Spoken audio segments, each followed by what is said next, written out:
Shri Krishna Chaitanya Prabhu Nityananda.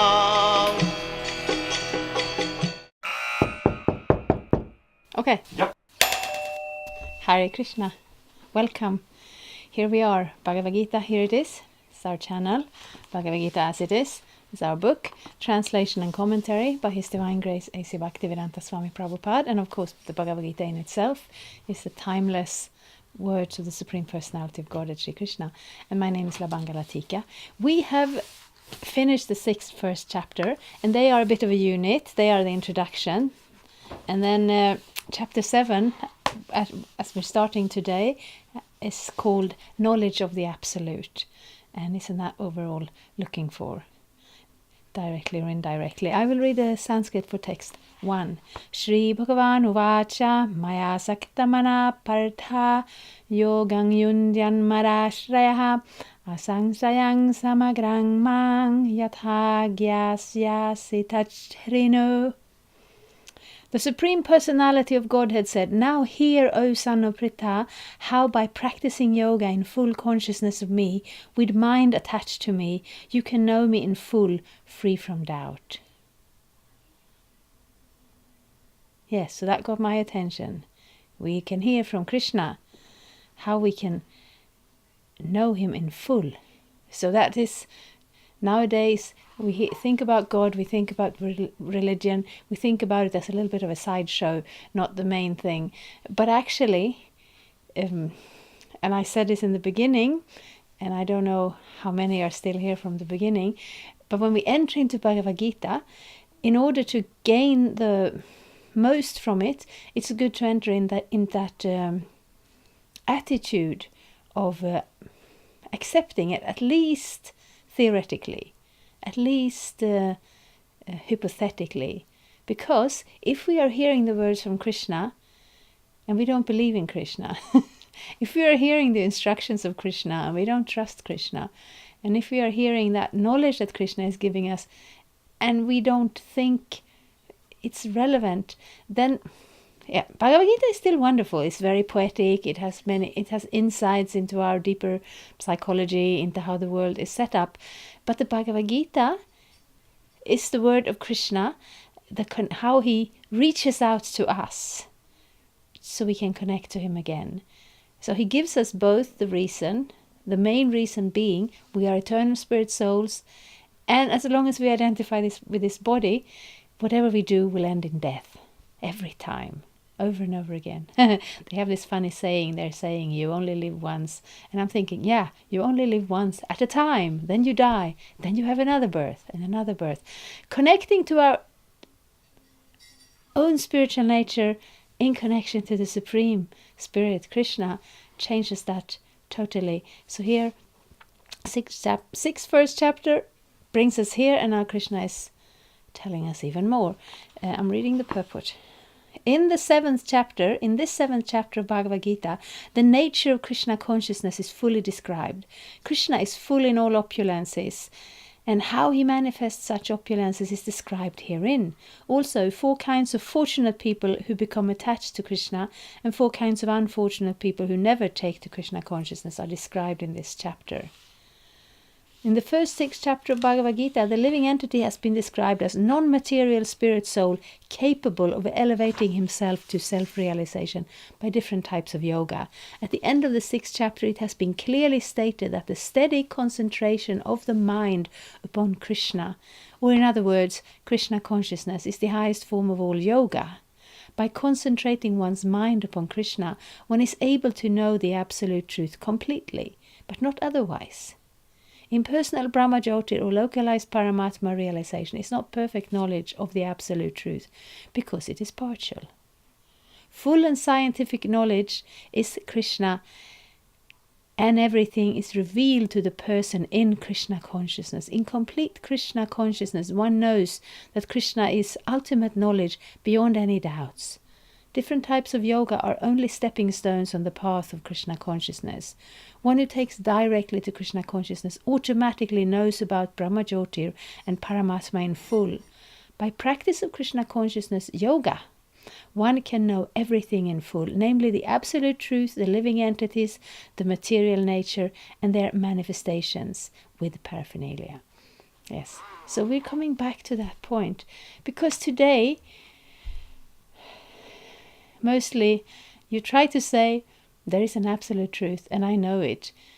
This is very difficult to accept, because we're kind of, how to say, we're showing each other respect by trying to be, like, it's also polite, you know. I don't come into the room and say, well, I know this, so you should listen to me. No, because first we have to establish a relationship. First we have to establish what you want to know. You know, maybe I'm wrong. Maybe they're not looking for the knowledge I have. But ultimately, all of us, especially as human beings, but every living entity, we have that original home, or we're belonging to the spiritual nature. So this place is foreign to us. We're aliens here. And we sense that in different ways, but still it is very difficult in this culture to speak about the absolute truth. So we try to be indirect, we try to go to be intuitive and have mindfulness and be present in the now, and, you know, respect others, and that's all very, very well and good. But if it is possible to gain that knowledge almost immediately, because you read Bhagavad-gita and you heard the words, you haven't fully realized it. I haven't fully realized it. Nobody in general realizes it all in the first go. But it gives so much. It gives a tangible experience.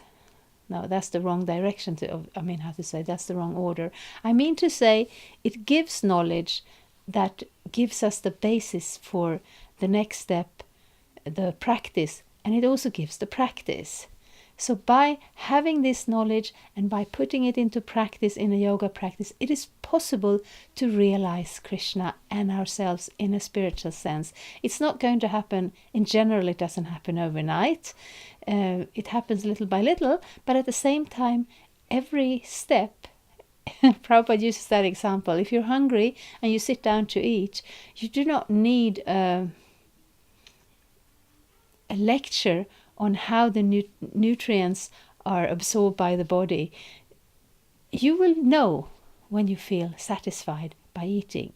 And in the same way, by practicing spiritual life, you will know that you feel satisfied. But to get to that point when you start to practice, it requires, we speak about Adho Shraddha, a little bit of faith. And this is not the type of faith where we raise our hands in the air and says, God, do with me what you like. No, it's an earlier faith. It's the kind of faith that says, all right, this makes sense. This resonates with me.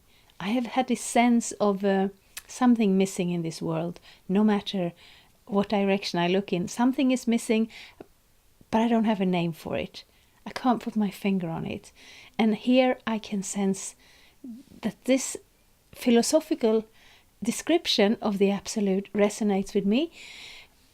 The practical description of this world, we can observe it, how it's actually is exactly according to the Bhagavad-gita. And then we are given a method to gain this realization. So it is all there. But whatever stage we are, I said it in the 2nd chapter, I said it in the 4th chapter, I said it in the 6th chapter. Now we're here, we're in this Krishna consciousness. But we keep going deeper without giving up the preliminary steps, because those steps are the process and the basis. And Krishna is there in all the steps. But we will continue into, well, we have, what do we have? We have 11 chapters left. So, yes.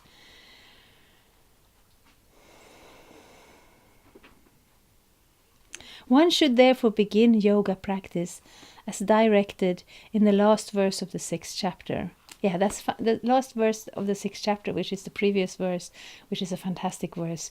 I go back to it all the time because it sums something up. Because there are many verses, there are many angles to come at this knowledge and philosophy, but the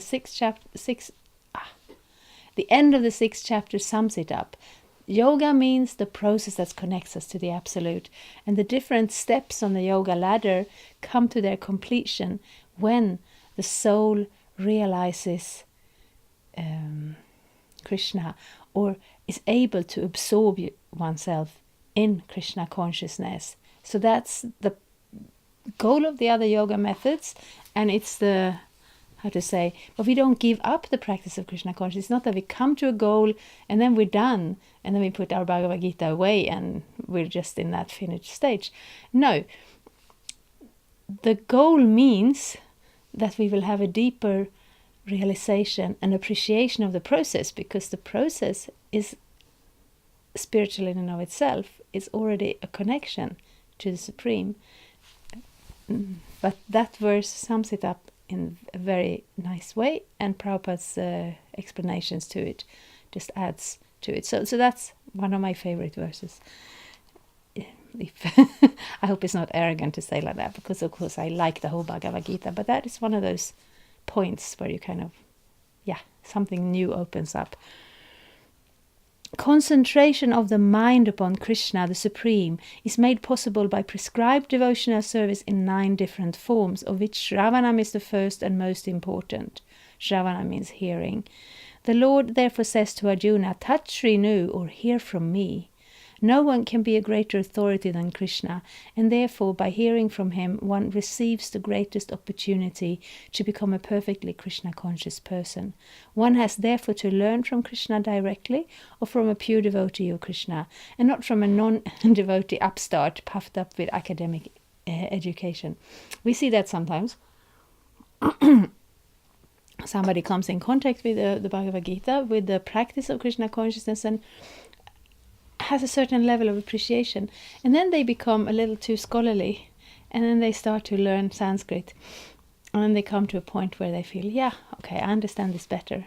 Maybe Prabhupada was a little bit wrong here and there, and well, he tried, but actually that is not the spirit. The spirit is, of course, it's good to study, especially if you have that intellectual tendency.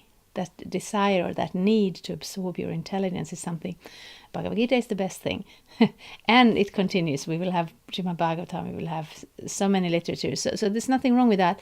But the idea that,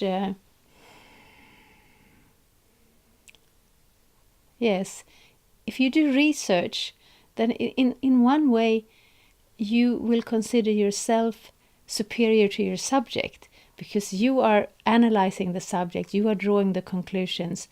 But Bhagavad-gita doesn't work exactly like that, because the knowledge is there, we can learn it, we can study the verses, we can understand the principles and the structure and the philosophical system of each aspect. It's good. But when we start to think, okay, I have now mastered this Bhagavad-gita, this is a bunch of knowledge that is in my bag and I own it, that's not exactly what Bhagavad-gita is for. Bhagavad-gita is Krishna reaching out to us in order to invite us back home to him again. And if we read it in that spirit of appreciating Krishna and actually being grateful to Krishna, because if he hadn't done that, we wouldn't have found that way ourselves. We can have some use of our own intelligence. We can figure things out. People figure out things out all the time. But this is more than an intellectual puzzle. It is a personal invitation. And the way Krishna does it is by asking his devotees to bring the message out and asking us to accept it in that way, in that spirit. In the Srimad Bhagavatam, this process of understanding Krishna, the Supreme Personality of Godhead, the Absolute Truth, is described in the 2nd chapter of the 1st canto as follows. Yes, I've been saying that before also. We have Bhagavad-gita here, but parallel to the Bhagavad-gita, Srimad Bhagavatam is also a wonderful book to read. It's good to be, have a firm basis in the understanding of the Bhagavad-gita, because the Bhagavatam, when you enter that next level, then you're expected to already have some grasp of the concepts of the Bhagavad-gita. So we don't want to jump over Bhagavad-gita, but I've been reading this for 2 years now, so obviously some of you have already read Bhagavad-gita before. So the Bhagavatam, wonderful book. These are some verses from the 2nd chapter of the 1st canto. Shrinvatang svakatha Krishna punya sharavana kirtanaha haridyantasto hyapadarani vidhunoti suhritsatam nashtaprayashva bhadreshu nityang bhagavata sevaya bhagavatyuttama shloke bhaktir bhavati naishthiki tadaradhyastamo bhava kamalo bhadayaschaye Cheta etairana vidhang sthitam sattve prasidati evang prasanamanaso bhagavad bhakti yogataha bhagavatattva vijnanang mukta sangasya jayate bhidyate hridaya grantish chidyante sarvashangsayah kishyante chasya karmani drishta evatmanishvare. To hear about Krishna from Vedic literatures, or to hear from him directly through the Bhagavad-gita, is itself righteous activity. And for one who hears about Krishna, Lord Krishna, who is dwelling in everyone's heart, acts as the best wishing friend and purifies the devotee who constantly engages in hearing of him. In this way, a devotee naturally develops his dormant transcendental knowledge. As he hears more about Krishna from the Bhagavatam and from the devotees, he becomes fixed in the devotional service of the Lord. By development of devotional service, one becomes free from the modes of passion and ignorance, and thus material lust and avarice are diminished. When these impurities are wiped away, the candidate remains steady in his position of pure goodness, becomes enlivened by devotional service, and understands the science of God perfectly. Thus Bhakti Yoga severs the hard knot of material affection and enables one to come at once to the stage of asankshayang samagram, understanding of the Supreme Absolute Truth, personality of Godhead. This is the Srimad Bhagavatam, 1st canto, 2nd chapter, text 17 to 21.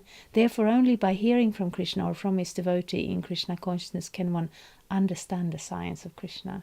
Yes, so we hear how the focus is there of Krishna consciousness, of being able to fix the mind, absorb the mind, being absorbed in meditation on the Supreme. And then when we think of meditation, well, we have the previous chapter that describes that yoga form of meditation. But actually, Bhakti Yoga contains the processes of hearing and describing, glorifying, of remembering, of offering prayers, also of offering direct service, sometimes to the deity in the temple or sometimes as Krishna's order carrier. In this way, it's possible to allow this spiritual consciousness, Krishna consciousness, to become an integrated part of one's everyday life. And that is a much more natural way and also a much more complete way of meditation than to just sit down in meditation, because the activities will help. Like if you sit down in meditation, you're still going to take a break here and there and I don't know, go to sleep or have some food or go to the bathroom, and then you break your meditation. But if you're engaged in activities that are connected to Krishna in this way, I'm trying to put that sort of stress on it so you can hear how important it is. And then maybe I'm just becoming a little... But what I want to say is, this is such an opportunity that it's possible to add that level of spiritual consciousness, advancement, activities into a life that doesn't change so much. It's something that's actually achievable. It's something we can all do. And that's, yes, I think that's the main point that I wanted to bring out from these words. But all of these words, I'm happy if you listen to this. I'm really happy if you bring your questions to the comment field below. I will come back and answer them as soon as possible. But what I'm really aiming for is to... how to say, to make my appreciation of Bhagavad Gita contagious, so that you may pick up your own Bhagavad Gita and read it a little bit more and deeper and bring it into your life. As I said, questions below, links below for finding your Bhagavad Gita or contacting your Hare Krishna temple. Please come back. We are posting, updating every Tuesday and Friday. Thank you very much. Hare Krishna. Thank you for watching. We aim for updates every Tuesday and Friday. Please come back. If you have any questions or comments, please leave them down there. We also have some links and information for you. And there is, of course, the subscribe button. Thank you. Hare Krishna. I'm a Hare Krishna, and I approve this message. Subscribe. Hare Krishna, Krishna Krishna, Hare